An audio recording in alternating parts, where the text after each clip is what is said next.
ମୁଁ ତୁଳିକା ମୋର ସମସ୍ତ ଶ୍ରୋତା ବନ୍ଧୁଗଣଙ୍କୁ ଆଜି ନମସ୍କାର ଜଣାଉଛି। ଆଜି ହେଉଛି ଶ୍ରାବଣ ପୂର୍ଣ୍ଣିମା, ଯାହାକି ଗହ୍ମା ପୂର୍ଣ୍ଣିମା, ରାକ୍ଷୀ ପୂର୍ଣ୍ଣିମା ଓ ପ୍ରଭୁ ବଳଭଦ୍ରଙ୍କ ଜନ୍ମଦିନ ହିସାବରେ ପାଳନ କରାଯାଏ। ଆଜି ଆସନ୍ତୁ ମୁଁ ସେହି ବିଷୟରେ କିଛି କହୁଛି। ଗହ୍ମା କୃଷି ସହାୟକ ଗୋ ଦେବତା ପୂଜାମୂଳକ ପର୍ବ। ଓଡ଼ିଶାରେ ଆମେ ଜାଣିଛେ 12 ମାସରେ 13 ପର୍ବ ପାଳିତ ହେଉଥିବାର ପ୍ରସିଦ୍ଧି ରହିଥିଲେ ହେଁ ଅନ୍ୟାନ୍ୟ ବହୁ ଗୌଣ ପର୍ବପର୍ବାଣୀ ଜନଜୀବନକୁ ପ୍ରଭାବିତ କରିଆସୁଛି। ଗହ୍ମା ପର୍ବ ସେହିପରି ଗୋଟିଏ ବହୁ ସ୍ମୃତିବହୁଳ ଲୋକପ୍ରିୟ ପର୍ବ। ଗୋ ମହିଷାଦି ପୂଜନ ବିଧି ଏଥିରେ ମୁଖ୍ୟ। ହିନ୍ଦୁ ଶାସ୍ତ୍ରରେ ଯେଉଁ ସପ୍ତ ମାତୃକା ନାମ ଦେଖାଯାଏ, ତନ୍ମଧ୍ୟରୁ ଗୋମାତା ଅନ୍ୟତମ। ଆଦୌ ମାତା ଗୁରୁପତ୍ନୀ ବ୍ରାହ୍ମଣୀ ରାଜପତ୍ନିକା ଧେନୁର୍ଧାତ୍ରୀ ତଥା ପୃଥ୍ୱୀ ସପ୍ତୈତେ ମାତରଂ ସ୍ମୃତାଃ, ଅର୍ଥାତ୍ ଜନ୍ମଦାତ୍ରୀ ମା, ଗୁରୁପତ୍ନୀ, ବ୍ରାହ୍ମଣୀ, ରାଜପତ୍ନୀ, ଗୋମାତା ଏବଂ ପୃଥିବୀ, ଏହି 7 ଜଣ ହିନ୍ଦୁର ମାତା ରୂପେ କଳ୍ପିତା। ସେହି ଗୋମାତା ଏବଂ ଏହି ପର୍ବ ସହିତ ଜଡ଼ିତ ଥିବା ବଳଭଦ୍ର ଜନ୍ମ ଓ ସାର୍ବଜନୀନ ରାକ୍ଷୀ ଉତ୍ସବ ସମ୍ବନ୍ଧରେ ମୁଁ କିଛି କହିବା ପାଇଁ ଯାଉଛି। ଗୋଜାତି ଭାରତୀୟ ଜୀବନର ପ୍ରାଣକେନ୍ଦ୍ର ଅଟେ। ପ୍ରାଚୀନ ଦେବ ଉପନିଷଦରେ ମଧ୍ୟ ଗୋଜାତିର ମହତ୍ତ୍ୱ ଶତମୁଖରେ କୀର୍ତ୍ତିତ। ପ୍ରତ୍ୟେକ ଶୁଭକାର୍ଯ୍ୟ ଓ ସାମାଜିକ ଅନୁଷ୍ଠାନ ବିଧିରେ ଉଚ୍ଚାରିତ ହେଉଥିବା ଶାନ୍ତି ମନ୍ତ୍ରରେ ମଧ୍ୟ ଗୋଜାତିର ମଙ୍ଗଳବାର୍ତ୍ତା ଘୋଷିତ। ଯେମିତିକି ସ୍ୱସ୍ତି ପ୍ରଭାଜ୍ୟ ପରିପାଳୟନ୍ତୁ ନ୍ୟାୟନ ମାର୍ଗଣେ ମହିଂ ମହିଷାଃ ଗୋବ୍ରାହ୍ମଣେଭ୍ୟ ଶୁଭମସ୍ତୁ ନିତ୍ୟଂ ଲୋକାଃ ସମସ୍ତାଃ ସୁଖିନୋ ଭବନ୍ତୁ। ଏଠାରେ ରାଜ୍ୟର ସୁଶାସନ, ନ୍ୟାୟ ଓ ଗୋବ୍ରାହ୍ମଣଙ୍କର ମଙ୍ଗଳ ସହ ଜନସାଧାରଣଙ୍କର ସୁଖମୟ ଜୀବନରେ ଶାନ୍ତିର ପରିକଳ୍ପନା କରାଯାଇଛି। ରାମାୟଣ ଓ ମହାଭାରତ ଯୁଗରେ ମଧ୍ୟ ଗୋପାଳନ ନିଷ୍ଠାର ସହ ଅନୁଷ୍ଠିତ ହୋଇ ଗୋବଂଶ ବୃଦ୍ଧି ସହ ଗୋଧନର ରକ୍ଷଣାବେକ୍ଷଣାଦିଗ ପ୍ରତି ତତ୍କାଳୀନ ଆର୍ଯ୍ୟ ପରିବାର ଏକ ସ୍ୱତନ୍ତ୍ର ଧ୍ୟାନ ଦେଉଥିଲା। ପୁରାଣରେ ଅଭୀଷ୍ଟ ଫଳପ୍ରଦା ସମୁଦ୍ର ମନ୍ଥନ ଜାତ କାମଧେନୁର କ୍ରିୟାକଳାପର ବହୁମୁଖୀ ଚମତ୍କାରିତା ସର୍ବଜନ ବିଦିତ। ପୁରାଣରେ ଏହି ଅଭୀଷ୍ଟ ପ୍ରଦାୟିନୀ ବହୁ କାମଧେନୁଙ୍କ ନାମ ଶୁଣାଯାଏ। ଯମଦଗ୍ନ ଋଷିଙ୍କର କାମଧେନୁର ନାମ ନନ୍ଦା, ଅଙ୍ଗିରାଙ୍କର ସୁନନ୍ଦା, ଭରଦ୍ୱାଜଙ୍କର ସୁରଭି, କଶ୍ୟପଙ୍କର ସୁଶୀଳା ଓ ବଶିଷ୍ଠଙ୍କର ନନ୍ଦିନୀ ବା ସବଳା। ଏହି ନନ୍ଦିନୀ ଗାଭୀକୁ କେନ୍ଦ୍ର କରି ଗଢ଼ି ଉଠିଥିବା ବଶିଷ୍ଠ ବିଶ୍ୱାମିତ୍ର କନ୍ଦଳ ପୁରାଣ ପୃଷ୍ଠାରେ ଲିପିବଦ୍ଧ। ଏହି ଗହ୍ମା ପୂର୍ଣ୍ଣିମା ବାସ୍ତବିକ ଗୋ-ମା ବା ଗୋମାତା ପୂର୍ଣ୍ଣିମା। ଦ୍ୱାପର ଯୁଗର କୃଷ୍ଣ ଗୋପାଳ ଗୃହରେ ଲାଳିତ ପାଳିତ ହୋଇ ଗୋବିନ୍ଦ ନାମ ଧାରଣ କରିବା ଅତ୍ୟନ୍ତ ତାତ୍ପର୍ଯ୍ୟପୂର୍ଣ୍ଣ।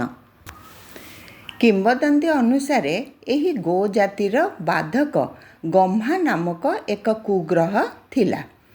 ଭଗବାନ ବଳଦେବ ତାକୁ ସଂହାର କରି ତାହାର ପୃଥିବୀମୟ ପିଣ୍ଡ ବା ବେଦୀ ଉପରେ ସ୍ୱୟଂ ବିଜୟ ଘୋଷଣା କରିଥିଲେ।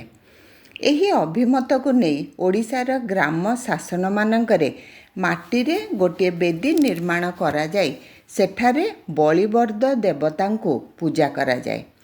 ଏହି ବଳିବର୍ଦ ଦେବତାଙ୍କୁ ବେଦୀରେ ଓ ଗାଈ, ବଳଦ, ମହିଷୀ ପ୍ରଭୃତି ଗୋଙ୍କୁ ଏବଂ ହଳ ଲଙ୍ଗଳ ବଳଭଦ୍ରଙ୍କ ପ୍ରତିନିଧି ରୂପେ ହିନ୍ଦୁମାନେ ଘରେ ପୂଜା କରିଥାନ୍ତି। କୃଷିର ପ୍ରଧାନ ସହାୟକ ହେଉଛି ବଳିବର୍ଦ ବା ବଳଦ, ଯାହାକି ଆମେ ଜାଣିଛେ।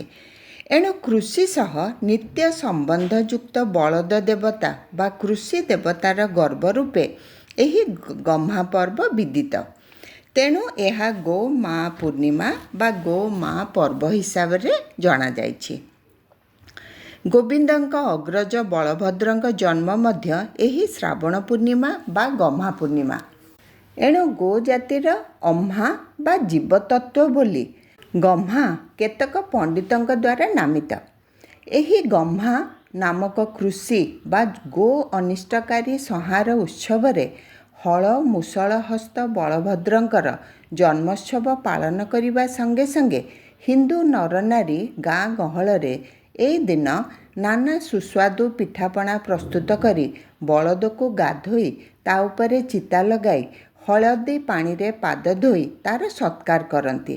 କାରଣ ସେ ହେଉଛି ଚାଷୀର ପୋଷଣା ହୀରା ପୁଅ। ଘରେ ଘରେ ଆନନ୍ଦର କଳରୋଳ। ଗାଁର ପ୍ରତିଟି ଘର ବାରି ଅଗଣା ସବୁ ଲିପାପୋଛା ହୋଇ ଝୋଟି ମୁରୁଜ ଚିତାରେ ଝଲସି ଉଠେ।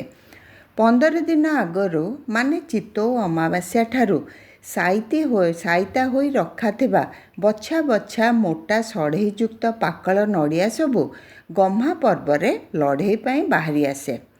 ଗାଁ ଦାଣ୍ଡ ଉଛୁଳୁଥାଏ, ନଡ଼ିଆ ଲଢ଼େଇ ହୁଏ। ଏ ପ୍ରଥା ପୁଣି ଦେଶକେ ଫାଙ୍କ ବା ନଈକେ ବାଙ୍କ ପରି ପ୍ରତିଟି ଜାଗାରେ ଅଲଗା ଅଲଗା। ସକାଳ ପ୍ରହରରୁ ବ୍ରାହ୍ମଣ ଭାଇନା ହଳଦୀ ମଖା ପଇତା ଆଣି ମନ୍ତ୍ର ଉଚ୍ଚାରଣ କରି ସମସ୍ତଙ୍କୁ ପିନ୍ଧାଇ ଦିଅନ୍ତି। ଏ ଦିନଟି ପାଇଁ ସମସ୍ତେ ଜଣେ ଜଣେ ଉପବୀତଧାରୀ ବ୍ରାହ୍ମଣ ହୁଅନ୍ତି। ଗହ୍ମା ପର୍ବର ଅନ୍ୟ ଏକ ଆକର୍ଷଣ ରାକ୍ଷୀ ବନ୍ଧନ। ରାକ୍ଷୀ ବନ୍ଧନର ମାର୍ମିକ ଅର୍ଥ ରକ୍ଷା ବନ୍ଧନ। ରାକ୍ଷୀ ବନ୍ଧନ ଦ୍ୱାରା ସ୍ତ୍ରୀ ପୁରୁଷ ମଧ୍ୟରେ ଭାଇ ଭଉଣୀ ସମ୍ପର୍କ ସ୍ଥାପିତ ହୁଏ। ଏହା ମୂଳରେ ଏକ ସୁସ୍ଥ ବାତାବରଣ ଥିବାର ଜଣାଯାଏ। ଇତିହାସରୁ ଆମେ ଜାଣୁ ଯେ ଚିତ୍ତୋରର ରାଣୀ କର୍ମାବତୀ ଆକବରଙ୍କ ପିତା ହୁମାୟୁନଙ୍କ ନିକଟକୁ ରାକ୍ଷୀ ପଠାଇ ତାହାଙ୍କୁ ଭାଇ କରିଥିଲେ ଓ ହୁମାୟୁନ ତାହାଙ୍କୁ ଏକ ଯୁଦ୍ଧଜନିତ ବିପଦରୁ ରକ୍ଷା କରି ଭଗିନୀ ପ୍ରତି ଭାଇର ଦାୟିତ୍ୱ ସମ୍ପାଦନ କରିଥିଲେ। ତେଣୁ ଆଜି ଏହି ଦିନ ପ୍ରତିଟି ଭଉଣୀ ଅପେକ୍ଷା କରିଥାଏ ଭାଇକୁ ଏବଂ ଭାଇର କର୍ତ୍ତବ୍ୟ ଭଉଣୀକୁ ରକ୍ଷା କରିବାକୁ। ଏହା ପରେ ପରେ ଆସୁଥିବା ରକ୍ଷା ପଞ୍ଚମୀ ସହ ଗହ୍ମା ପର୍ବର ସମ୍ପର୍କ ଅଛି। କାରଣ ଏହି ରାକ୍ଷୀ ବନ୍ଧନ ବା ଗହ୍ମା ପର୍ବର ଗହ୍ମା ବେଦିକାରେ ଥିବା ମାଟି ରକ୍ଷା ପଞ୍ଚମୀ ତିଥିରେ ଦ୍ୱାରଦେଶରେ ଲେପିତ ହୋଇ ରକ୍ଷାକରଣ ମନ୍ତ୍ର ବୋଲାଯାଏ।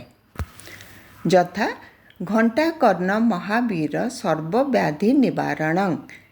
ଏଣୁ କୃଷି ରକ୍ଷା ସହିତ ପରିବାର ରକ୍ଷା ଏପରିକି ସକଳ ପ୍ରକାର ରକ୍ଷା ବିଧାନ ସ୍ୱରୂପ ସେହି ବଳଭଦ୍ର ମଧ୍ୟ ଏଠାରେ ପୂଜନୀୟ। ବହୁ ସ୍ମୃତିଧାରକ ଗହ୍ମା ପର୍ବ ଏହିପରି ଆସୁଥାଉ ଏବଂ ଭାରତୀୟମାନେ ଏହିପରି ଗୋମାତାର ସେବା କରି କୃଷି ଦେବତା ବଳିବର୍ଦ ଓ ବଳଭଦ୍ରଙ୍କ ଆଶୀର୍ବାଦରେ ଦେଶକୁ ଶସ୍ୟଶାଳିନୀ କରି ନିଜ ନିଜ ଦେହ ମନ ଓ ଆତ୍ମାର ରକ୍ଷା କବଚ ଧାରଣ ପୂର୍ବକ ରାକ୍ଷୀ ବନ୍ଧନ ମଧ୍ୟରେ ମୈତ୍ରେୟୀ ବନ୍ଧନରେ ଆବଦ୍ଧ ହୋଇଥାନ୍ତୁ। ରହିଲି, ନମସ୍କାର।